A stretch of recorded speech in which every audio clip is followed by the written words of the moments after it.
আরে সূরা বলেন হয়েছে কি হয় না? ওরে আল্লাহর বান্দা, এই কোরআন শরীফ তো শুধু ইমাম সাহেবের জন্য নাযিল হয় নাই। কেন তুমি কি আল্লাহর বান্দা নও? তুমি কি নবীর একজন উম্মত নও? তুমি কি কোরআন শরীফ পড়তে পারো না? তোমার স্ত্রী কি কোরআন শরীফ পড়তে পারে না? তোমার মেয়ে কি কোরআন শরীফ পড়তে পারে না? তোমার ছেলে কি কোরআন শরীফ পড়তে পারে না?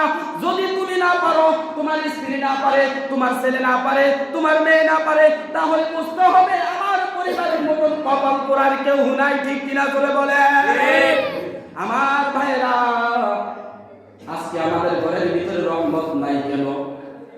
আজকে ঘরের ভিতরে কোরআন শরীফের তেলাওয়াত নাই। আজকে যুবক ভাই রাতের 12টা বাজে ঘুমাই, যতক্ষণ না ঘুম আসে ততক্ষণ পর্যন্ত আমি ফেসবুক চালাই। ঠিক না?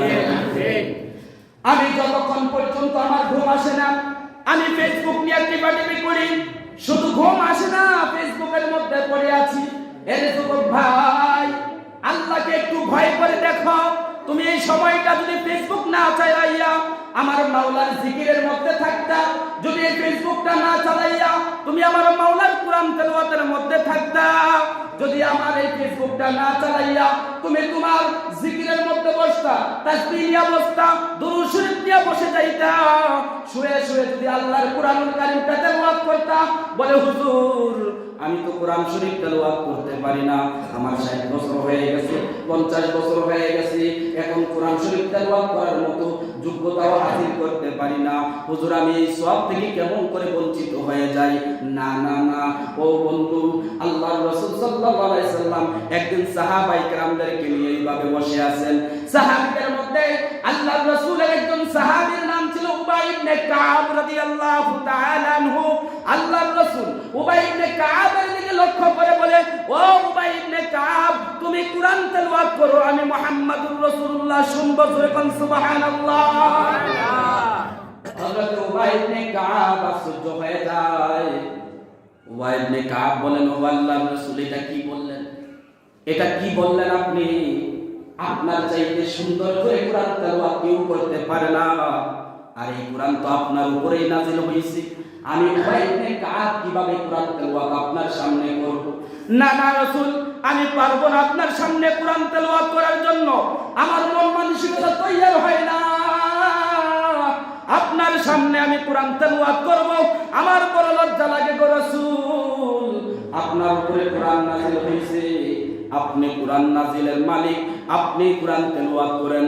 আল্লাহর রাসূল বুঝতে পারলেন হযরত উবাই ইবনে কাব তো কোরআন তেলাওয়াত করবে না।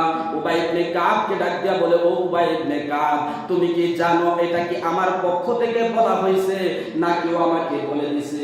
উবাই ইবনে কাব বলে, ও আল্লাহর রাসূল, আমাকে কোরআন তেলাওয়াত করতে কে বলেছে? কে বলেছে? উবাই ইবনে কাব বলে, এরে উবাই, আল্লাহর রাসূল বলে, ও উবাই ইবনে কাব, এটা আমার পক্ষ থেকে আসে নাই, আসমানের মালিক আল্লাহ বলছে তোমাকে কোরআন তেলাওয়াত করে শোনানোর জন্য।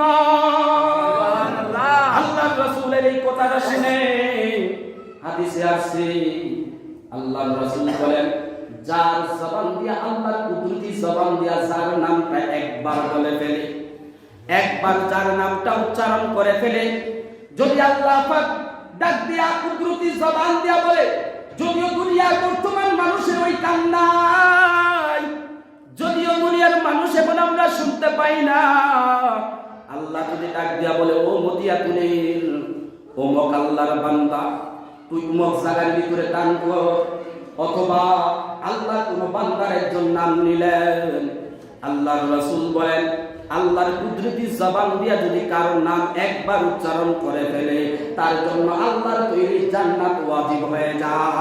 সুবহানাল্লাহ।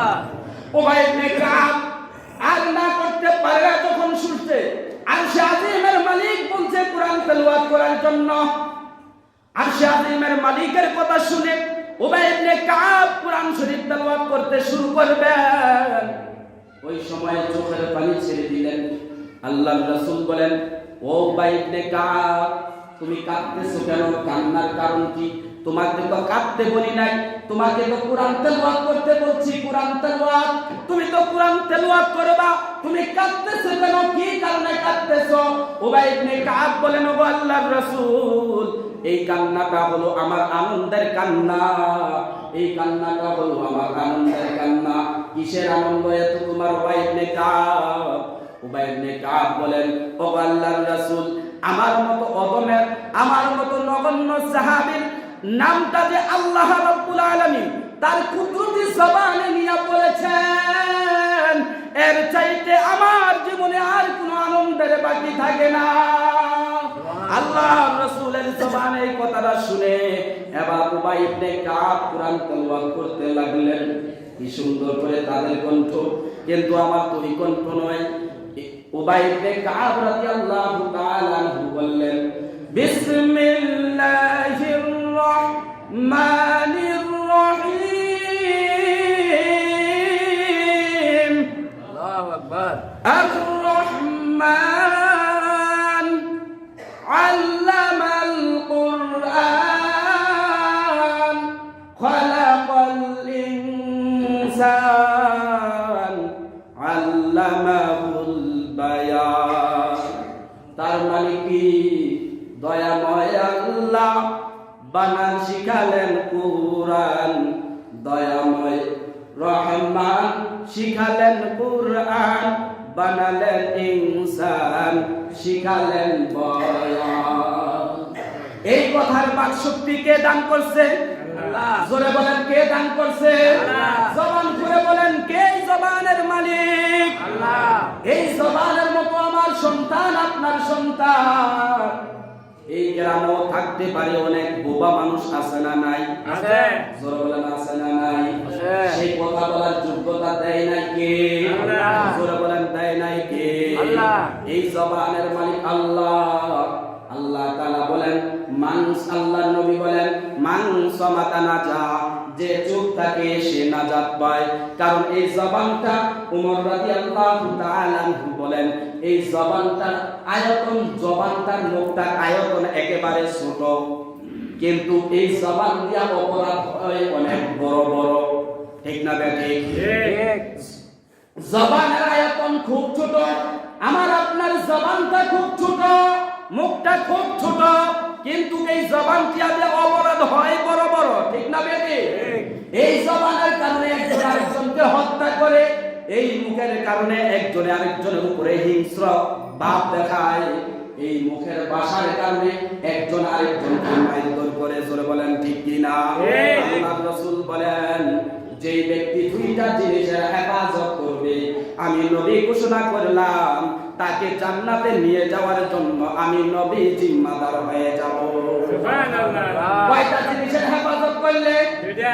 জোরে বলেন, কয়টা?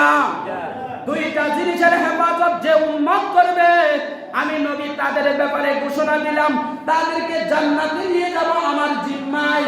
আল্লাহর রাসূল বলেন, এক নাম্বার দুইটা জিনিসের হেফাজতের এক নাম্বার হচ্ছে জবান। জোরে বলেন, কি?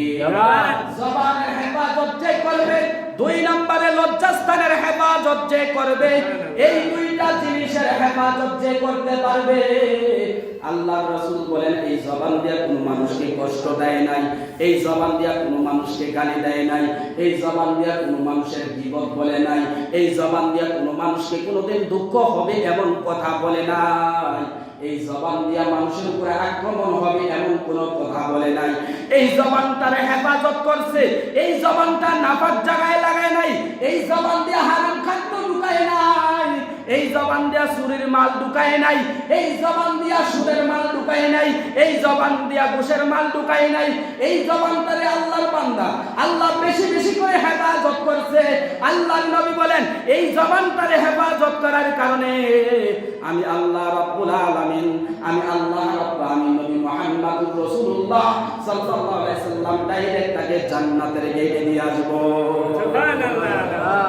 এই জবানের অনেক বড় দাম, এই জবানের কত বড় দাম। আল্লাহ রাসূল বলেন, ইন্নাল জান্নাতা তাশতাকু ইলা 50 নাফারিন তাআলিল কুরআন ওয়া হাফিজিল লিসান ওয়া মুত'ইমিল জিআন ওয়া মুকসিল উরিয়ান ওয়া মান সাল্লা আলা হাবিবির রহমান